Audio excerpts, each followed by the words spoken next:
right, hey, welcome back to another episode of the Good Advice Podcast. Today's a revival of an old kind of episode we used to do back in the day. I feel like it was back in the COVID days where there was a lot more free time back then.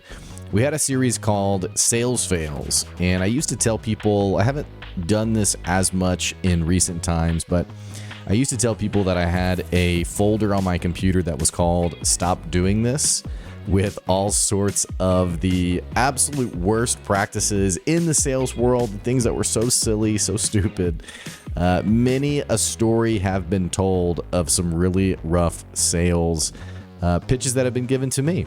So despite all of that, though, we're going to revisit some of that stuff today. And if you are looking to get more customers for your business, you're looking to get, frankly, just to do business better and sell more stuff, we're going to be talking about that today. The good news is you don't have to be an amazing salesperson to generate a consistent stream of revenue for your business.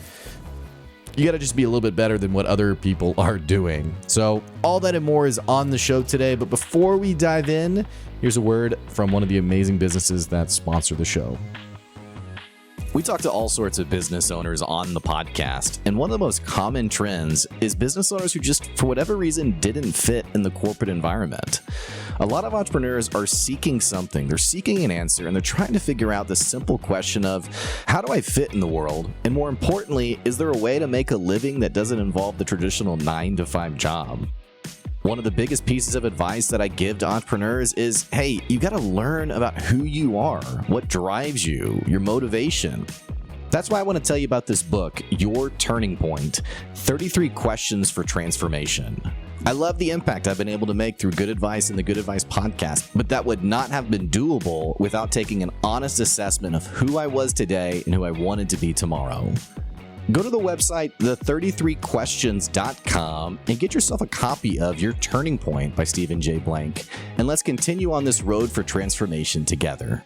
Again, the website is the33questions.com, where you can buy your book today. So I got this email that came in yesterday, and you can always know if Blake is sharing an email. You can know that something has gone wrong in this email process. So I get this email. Let's see if I can find it real quick, because now that I've brought it up, I have to track it down. If I was smart, I'd have it up already. Okay, here it is. So I get this email, and you're probably like me. You probably get all sorts of emails day in and day out, and you get pitched constantly. Excuse me. Excuse me.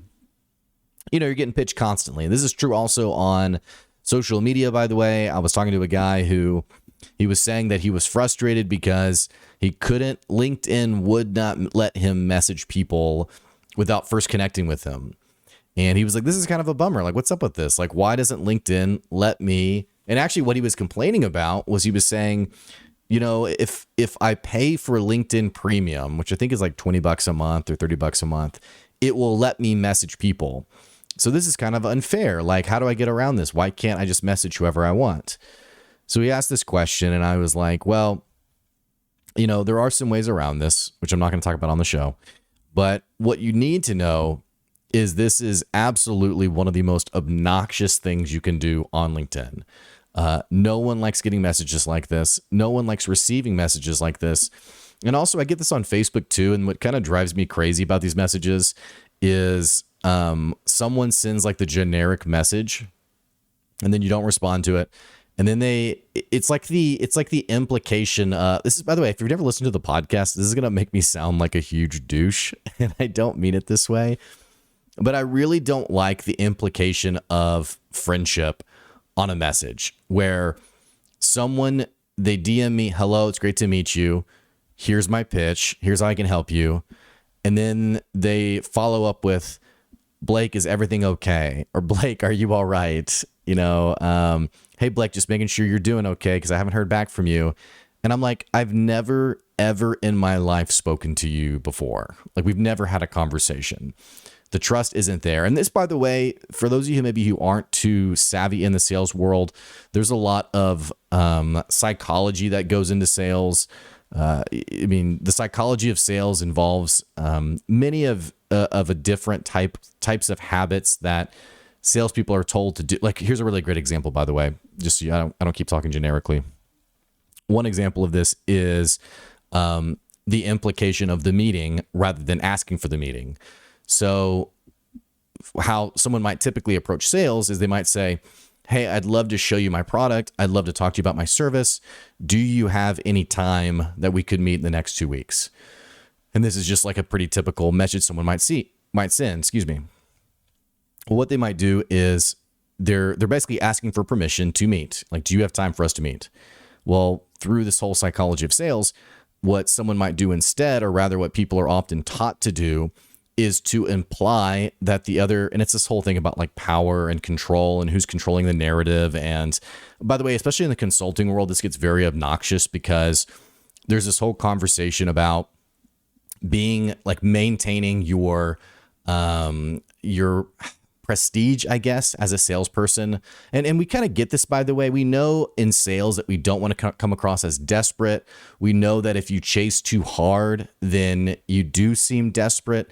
And probably you figured out that if someone's buying a service from you, you want them to see you as credible and experienced and all of these things. And so for me, for example, I typically have like a rule of 3. Once I've reached out to you 3 times, if you don't follow up with me, you don't respond, or you tell me to wait a little bit longer, I typically usually move on. I typically just because I don't want to necessarily be the guy who I'm emailing you every week. Hey, are you there? Did you get my phone call? Now, this isn't to say that I haven't done this. I actually have done this. I've had some customers. I have one customer in the past who was a very lucrative customer. I say lucrative, not in a sleazy way, but in terms of like the bottom line for my business, knowing I could genuinely help this person. I was willing to break the rule of 3 for this person because I knew that I could really help his business. And more importantly, it was big for my business to get that sale. So naturally, there's always an exception to the rule. But in general, I try not to be too desperate. Sometimes I do a great job of this, sometimes not so much.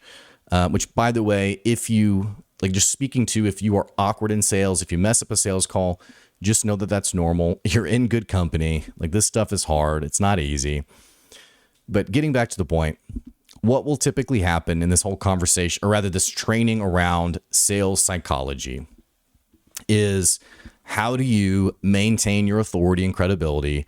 And one way you do that is you wrestle control from the buyer. You control the narrative and you imply essentially their consent. Now, if you're a first-time listener, don't take notes too quickly here, because I'm about to tell you not to do any of this. I'm giving some background for what is the norm in sales. So what this looks like, instead of, hey, is there some time that we can get together? What the person does instead is they say, hey, I'm really excited to tell you about this product. I'm really excited to tell you about this service. Does Tuesday at 10 work? Or is Thursday at 1 better for you when it comes to us meeting? So there's no question of, like, the implication here is we are going to meet. Is it going to be at 10 on Tuesday or 1 on Thursday? Like, I've taken away I've moved past, and here's where it gets really awkward. It's like if you're going out on a date with someone and you ask them at dinner, hey, so would you prefer we kiss when I drop you off tonight or kiss next date? Like, think about how awkward and creepy and uncomfortable that is for the person you're taking on your date. The same thing is true in sales, by the way. I think some of this stuff maybe made sense. I don't even want to say it made sense. I think maybe there was a nuance to it years ago. I think now it's pretty tacky. It's pretty obnoxious. It's pretty annoying. And personally, I've never had it work for me. Now I'm going to get back to, well, if I shouldn't do that, what should I do to actually stand out? We're going to get to that, okay? But by the end of this episode, we are going to talk about what you should be doing in your sales conversations to actually stand out, to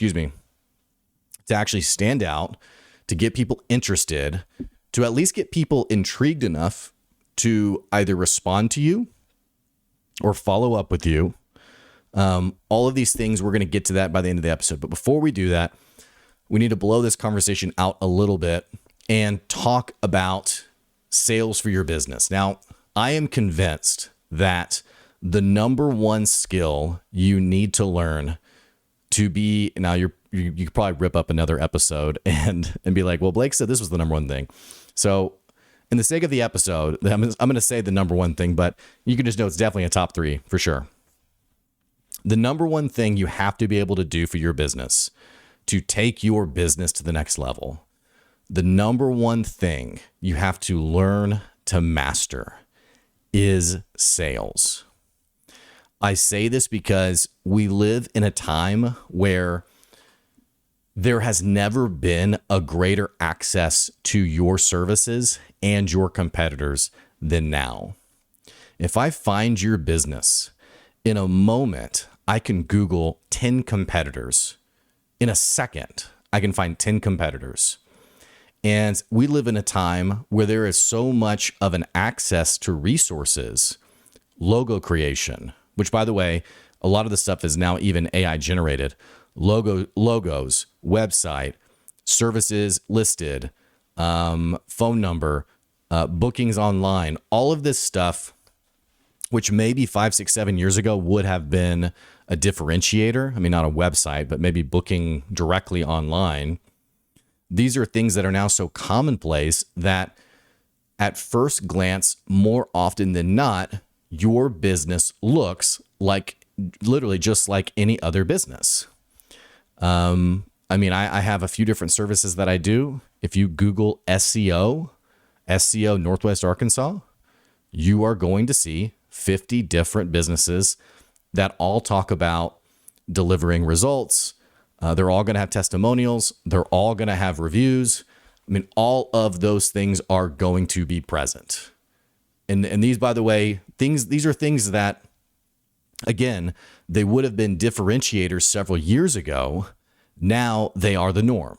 Now these are things that if you're patting yourself on the back because you have a review on your website, you are in trouble because you're not differentiating yourself. You are doing the bare minimum. Now, that's not to say you're doing something wrong.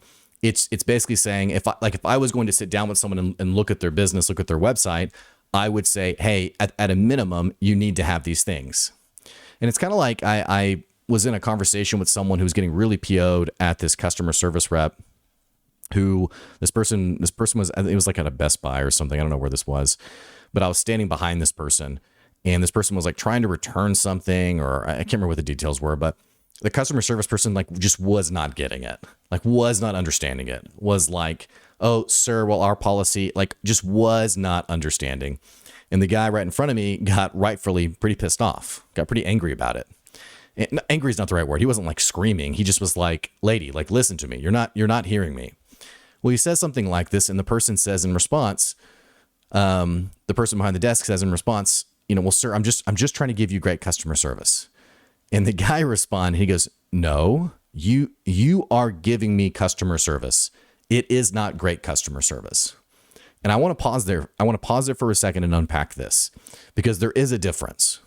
Many people think that giving customer service implies a premium experience, an intentional experience, a great experience.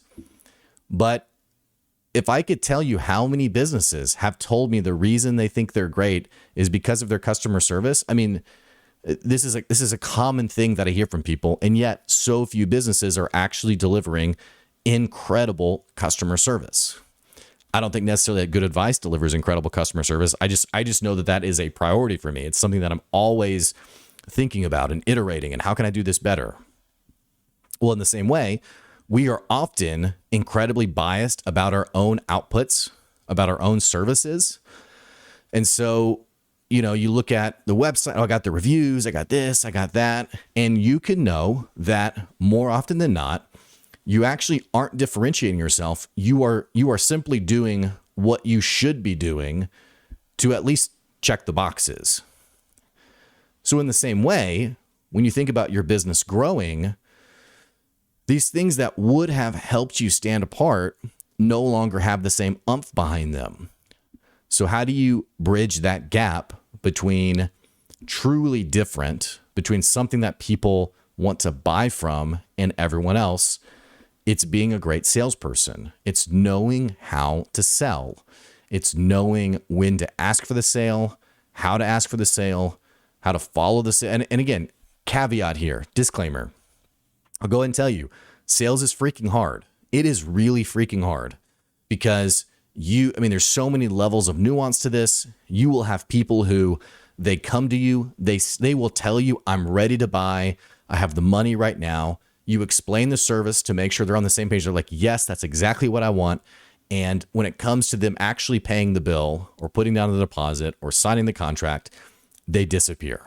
Because ultimately, you're also sometimes in the sales world, you are beholden to someone else's dysfunction. Meaning, I can't tell you how many times a business owner has come to me and been like, Blake, I need your help.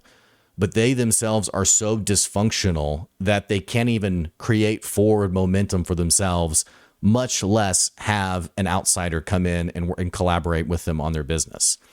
Part of this in being a good salesperson is knowing how to identify those kind of conversations, how to identify, is this a good customer or not? And I will park here for a second, by the way, because I think there's a good insight here. Whenever you're selling to someone, and it's just as a random aside, whenever you're selling to someone, not only are you selling them to buy your services, but you should be causing them to sell you that they are a good customer. And I'm not talking about just like crazy customer, hard to work with, anything like that. Although that is part of it. Obviously, you don't want a customer who is calling you all the time, calling you all day. I've had customers like this before. Obviously you don't want that. I'm actually talking about you're validating, is this customer a good fit for what you offer? And one example of a time I did this really bad was when people work with me, almost everything that I do has a connection to digital. We're doing content online.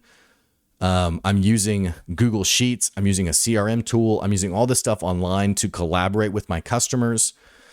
And I had a guy who one time called me to hire me for my services, and I did a bad job of this conversation and came to find out that he lived essentially on some land outside of city limits, didn't have internet, or had like a very, I think he had no internet. I think he had like a Wi-Fi thing on his phone, like an extender. Very bad cell service, didn't like technology, didn't like computers. And here he was looking to collaborate with me, someone who's very tech heavy.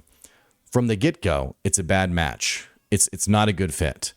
I didn't do a good job of collaborating in this process to figure out, is this someone that I should be working with? Times that I've done this really well would be times where I had somebody who called me. She was asking for some help. I asked her, okay, tell me about your business. And typically some of my first questions I ask is, what do you sell? What do you sell it for? And how many customers do you have? Or what's your revenue? And sometimes I have to, if I don't know the person well enough, I will think of a way to ask that without seeming sleazy. Because I definitely don't want someone to meet me for the first time and then me say, well, how much money do you make? And then be like, oh yeah, well, it's going to cost this much. I never want someone to have that impression of me, but I am forcing them to sell to me that I should work with them. So I had this person who called. She said, hey, yeah, this is what we've sold. And I said, okay, well, how many have you sold of them? And she's like, we've sold 12. And it was some product at like $30 a product. She said, we've sold 12. And I was like, okay, you've sold 12 this month? And she's like, we've sold 12 total in 5 years. So is it a business? Not quite. It's more of a side hustle. It's more of a hobby. Could it be something great down the road? For sure. But in terms of like my time and effort, I'm not going to engage that conversation any farther. I'm going to give them some advice. I'm going to give them some help. I spoke to a woman this morning, by the way, who's similar situation in the sense of wasn't making quite enough money. That was clear from the get-go. So rather than going down the sales channel of, hey, yeah, let's get a credit card and you could pay me and yeah, you'll make that money back. I mean, like, I don't want to deal with any of that stuff. And so instead, I gave her some genuine advice. I typically point to the podcast. I say, hey, keep following the podcast. There'll be some good stuff for you. And then I send them on their way, right? So there is a level of nuance to this in the sales conversation of, sometimes even when you're being a great salesperson, it is just simply not a good fit. It's not a good fit, or that person was never going to be your customer. You had someone that you met them over coffee, that you had a connection for a moment. They were like, we definitely need your help. We definitely need you. But they were being actually not so sincere. They were being just nice. They were being just complimentary. And so then when it came to like actually closing the deal, they were like, ugh. I mean, I had a guy on the podcast once who told a story about this business corporation he was selling to, and he slammed it out of the park. I mean, he knew it was a great fit. He knew he was pinging. Well, he gets on like the final conference call to like close the deal, has this amazing pitch, really feels like he's vibing. And then they say, hey, well, we're gonna talk about it and we'll let you know. And he says, okay, great. Well, they didn't hang up the conference call. And so he's about to hang up, and then he hears them talking, and curiosity got the better of him, where he was like, yeah, well, I wonder what they're going to say about me. And immediately one of the decision makers says, yeah, there's no way we're going with him. However, let's keep him on the line. Let's keep him linked in with us in case we need him as a backup down the road. So you have to understand it's business, right? It's business. And sometimes people keep conversations going because they want to have you as an option, even when they're not really quite sure. I had this happen to me last year where someone was like, I really need you. I need your help really badly. And I said, great, here's the contract. Okay, I'm going to get this signed today. They didn't sign it. About a week went by. Hey, what's going on with this contract? Hey, we're ready. We're about to sign it. Okay, great. Another week went by. I got to my rule of 3. Hey, I'm just being candid. You tell me if it's not a good fit. Okay. No, it's a great fit. Like, we're ready. We need you badly. Okay. Then just go ahead and sign that. We'll get started. And then I think a few days went by and I got an email. Didn't get a signature. A few days went by. I got an email and was like, hey, we found somebody else. They're a lot cheaper. So we're going to go that route. And I told them from the get-go, because I knew this other option. I said, yeah, it's cheaper, but I can tell you they typically don't work out well for your kind of business. Spoke to them again 4 or 5 months later, and they were like, yeah, that wasn't a good purchase on our behalf. It didn't quite work out the way we wanted it to. Now, were there some things I could have done better in that whole sales process? For sure. Absolutely. But you can know in a typical sales conversation that it is not always so simple as, did you do the 5 things that a great salesperson did? There is simply the fact that some people will never be your customer, even when they tell you they want to be your customer. Excuse me. Excuse me. So if you feel like you're awful at sales, give yourself a little bit of credit, give yourself some grace, and just know that it is hard for everyone. And it is not so simple as just close the deal. Just connect with them and close the deal. There's a lot of moving parts here. There's a lot of spinning plates.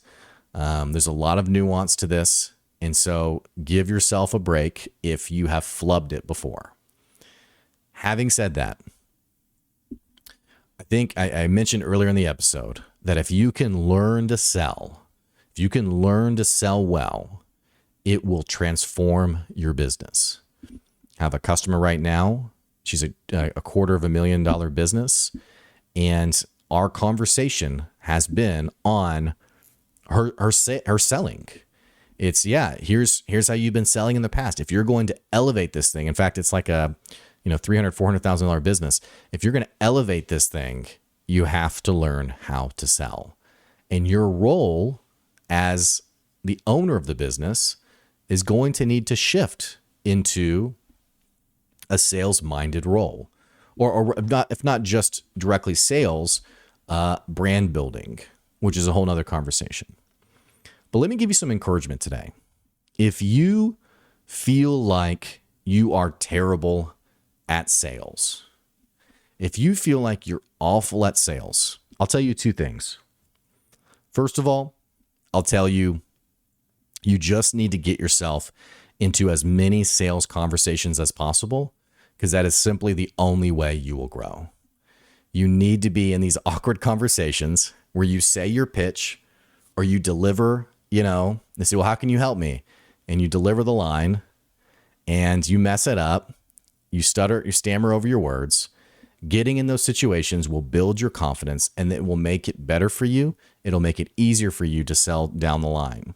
And I've had people in the past where I've pitched people and I've said what I was going to say. I had one guy one time who I said my pitch, and he goes, actually, I think of two people. One guy goes, why? He was basically just being like, what? Like, dude, why? Why would I hire you? And then I had someone else who just like, I gave everything I said, and he goes, no. And he didn't expand. And I was like, okay, well, tell me, is it me? Is it the price? Is it, and I tried to give him I was trying to get some feedback, and he goes, I will tell you, it is not the price. And I was like, okay, well, thank you. I will go cry in my bathroom now. So the stuff's hard. It's not easy. Get in as many conversations as you can, but let's transition this conversation a little bit. I told you I wanted to talk about these emails, these DMs, these emails, these things like this. This is 20 minutes ago now at this point. So if you're still with me, just know, this is how I roll. I'm all over the place. But I got this email. This came a day ago. It said, hey, Blake, I'm Jane from this business. We've helped law firms like Good Advice increase their profits by 10%. Do you have a minute for a quick call this week or next? So notice that first line. This person knows they have just a second to grab my attention. So what she tries to do is show credibility that I can help you. Here's the results we achieve. We help you increase your net profit by 10%. But if you didn't hear it, if you missed it, she said, we've helped law firms like Good Advice. When did I ever become a law firm? When did this happen? See, this person, and honestly, if you don't know how this stuff works at scale, so these larger businesses, and not even just large businesses, in many cases, people are paying for email lists.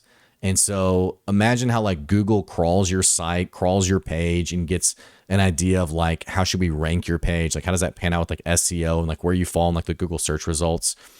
In a similar way, other businesses are crawling your business, and then they're compiling that onto a list of a number of other businesses.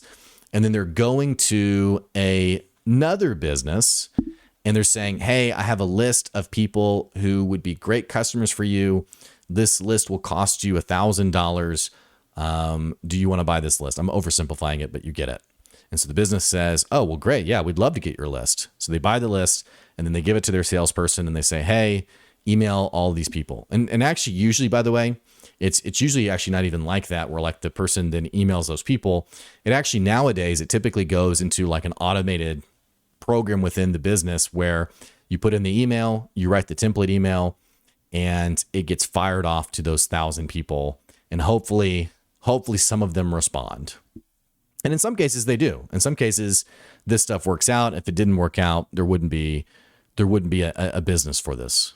The problem here is it is incredibly expensive.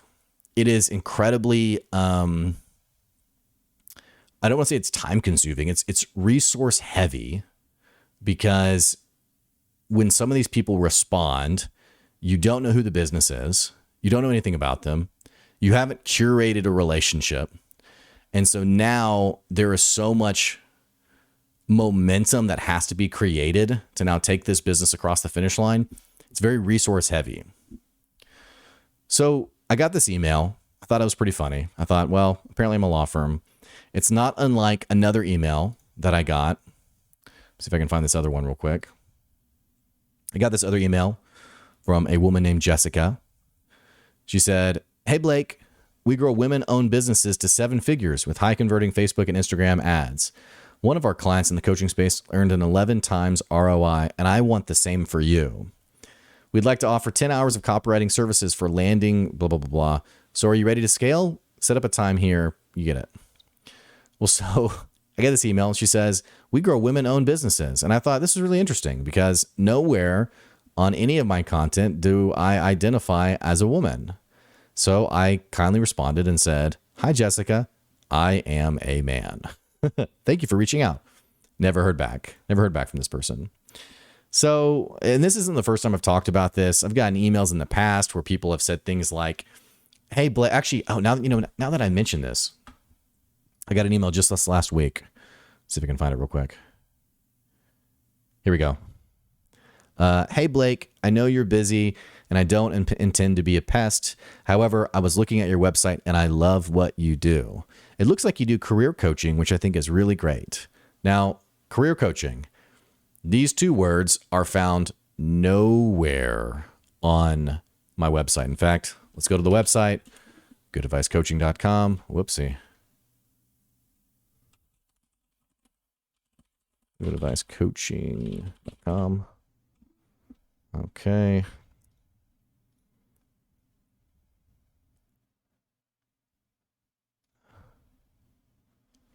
Hang on. Oh no, my page is down. My page is down.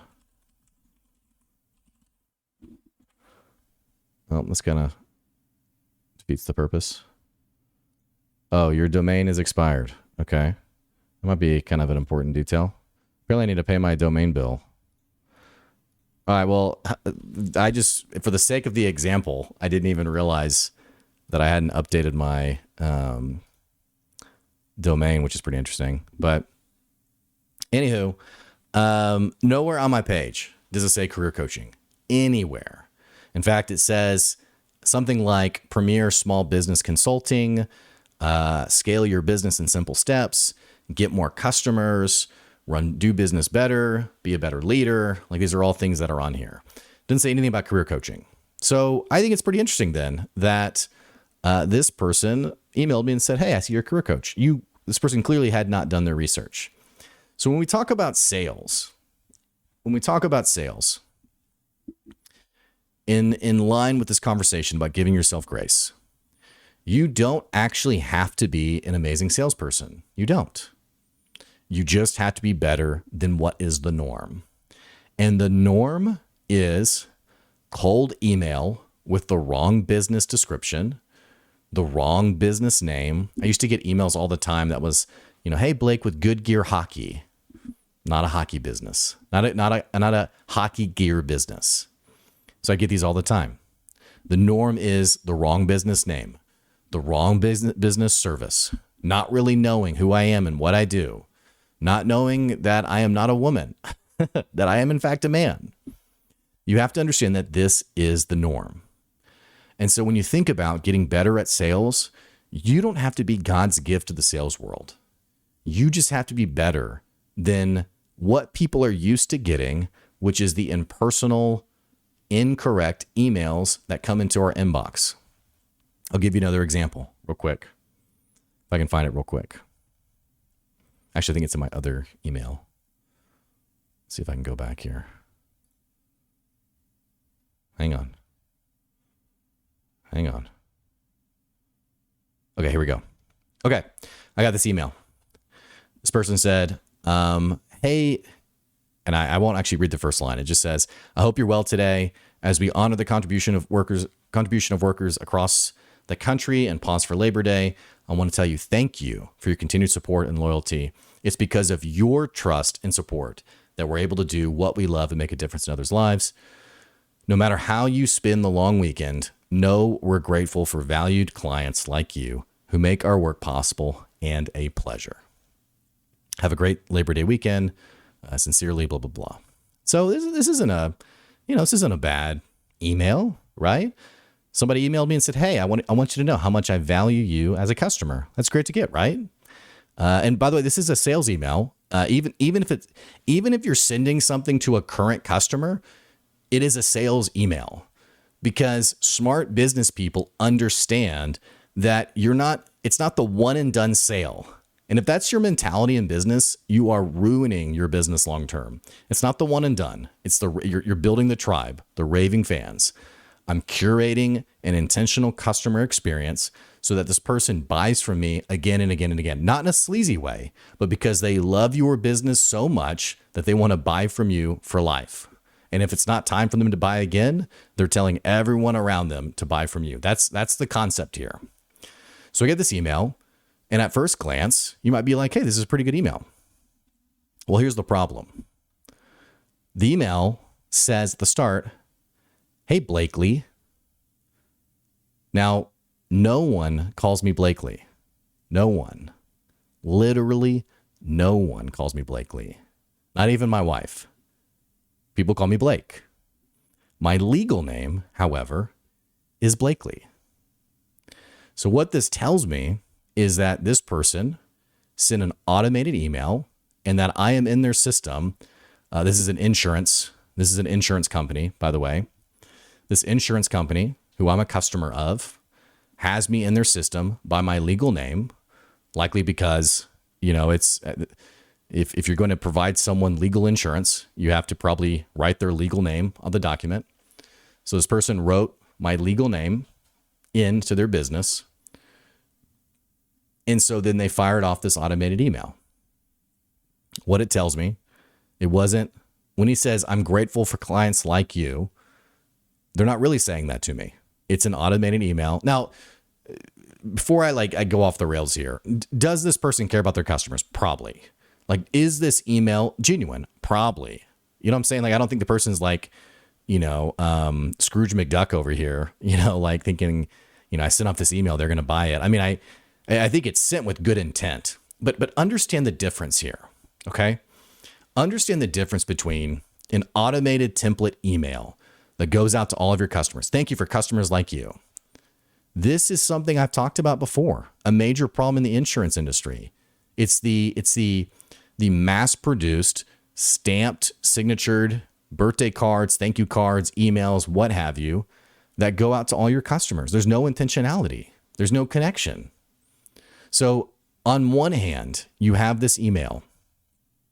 Hey, Blake, thanks for being a valued customer. Enjoy the Labor Day weekend. Imagine another kind of email. That one says, hey, Blakely. Imagine another kind of email. Hey, Blake. Hey, you've been with us for this many months or this many years. From the first time we were helping you with this vehicle to now with this vehicle. I just want to pause in the craziness of the week and just tell you, thank you so much for trusting me and my business. It really means a lot. And I can let you know that trust does not, it doesn't fall lightly on me. I know that there are 50 million insurance agencies you can choose from, and you chose mine. And I take that to heart. Thank you so much, Blake, for doing business with me. Sincerely, blank, whatever. Imagine that. Imagine doing something like that. Imagine doing that and saying, hey, because you've been such a great customer, hey, I want to buy you your next meal. I know, I have somebody who's come on the podcast before who I know loves Chick-fil-A. Hey, thanks so much for your years of business. I want to buy your next meal. Here's a gift card to Chick-fil-A. Most people would laugh you out the door for suggesting something like that. But if a customer is putting $10,000 in your pocket, if a customer is putting $200 in your pocket, I'm peeling off $10 and putting it aside to buy them a meal. Because that tiny gesture, that tiny detail is already putting you leaps and bounds ahead of the norm of a very low bar. If the average person can't even get your name correct, your business name correct, who you are as a business correct,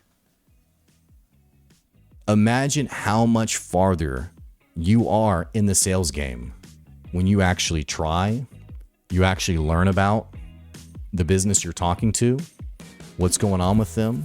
You don't have to be a stalker to figure these things out. It takes just a smidge of intentionality. It takes just the slightest bit of patience to do these things well.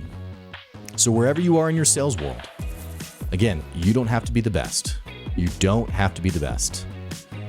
You just got to be better than what everyone else is doing. And doing a little bit better than that low bar, it will set you apart. And you will be surprised how much better your sales game is then.